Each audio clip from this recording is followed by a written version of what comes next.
friends in Jesus Christ. We are on the Monday of the third week of Lent. Today we'll be reflecting on the readings from the second book of Kings, chapter 5, verses 1, and the Gospel is from St. Luke, chapter 4, verses 24 onwards. Submission and courage. If you are what you should be, you will set the whole world ablaze, said St. Catherine of Siena. As we look at the first reading of today, we look at the life of an army commander, Naaman, a person who was highly esteemed, respected by his master, probably the master's favorite because many of the successes and the victories of the land came because of Naaman, the army commander. Great victories, so a great position that Naaman held. But Naaman was afflicted.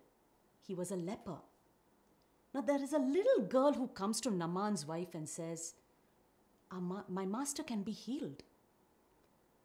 And then there is hope that is flickering in Naaman's heart for healing. He too desires to be normal, just like any one of us. And so he rushes to the king of Aram and says, is there a possibility? The king of Aram puts him to king of Israel.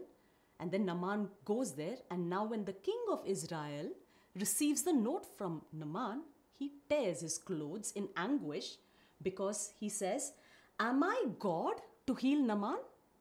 And then as he is going through this confusion, this anguish, Prophet Elijah comes into the picture and says, why are you tearing your clothes, king? When the Lord our God is there, he will heal. Just send Naaman to me, he says. And then we see Naaman with all his expectation. Now remember friends, he's an army commander, probably used to only giving orders and not taking. So he comes in with all his expectations, prejudices, expecting Elijah to come out and heal him. But it doesn't go as he expected. And sometimes this happens to you and me too. Things don't go our way. Our own prejudices, what we expect don't happen, doesn't happen. So here is a man who's waiting to be healed, and Elijah just sends word.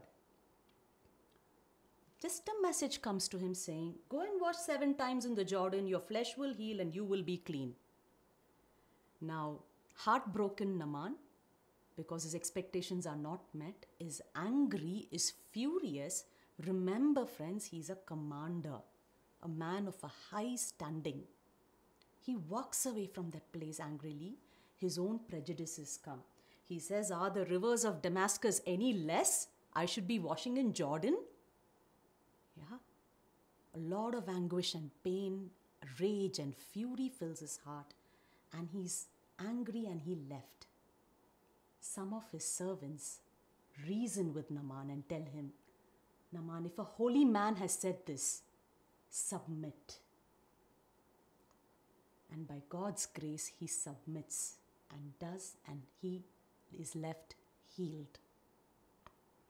Submission can bring healing. Something for us to think of, friends.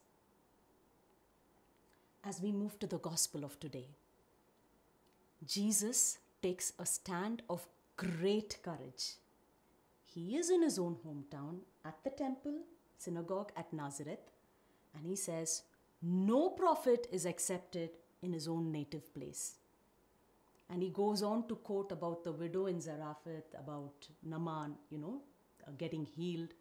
And then the people are already furious with with his teachings, his doctrines. They are not able to accept him. Some say he's Joseph's son. Some say, his brothers and sisters are here. He's just a carpenter. There's so many prejudices people in his own native place have brought to Jesus. And Jesus was able to see through this.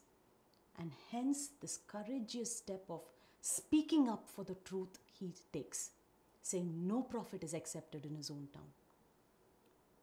Everyone was filled with fury when Jesus quoted the example of Naaman and of the widow in Zarephath. They almost drag him, pull him, take him down a mountain slope and want to push him down. Fury, rage. Yeah, sometimes in life, your challenges and mine our most in our very homes, in our very cities, in our very workplaces and offices. Yeah. But just look at the disposition of Jesus. As the crowd is pulling him along to hurl him down, he just passes through the midst of them and he goes away. What a fantastic response to rage. Can you and I even think of doing something like this when things are falling apart, when there's so much of rejection, hatred, anger thrown at us? Can we take the stance of just walking past all of it and walking away from it with no bitterness in our heart, with a disposition of calmness? What is the Lord saying to us today, friends? How could we practically live this out? Do we come to the Lord with our own set of expectations to get healed, our prayers answered in our own set of ways? So are we in a place of calmness, in a place of peace? Submission and courage are two fantastic virtues we can carry for ourselves during the season of Lent. May God bless you and give you the grace to submit to His holy will and to be courageous and speak the truth no matter how it hurts. God bless you, friends.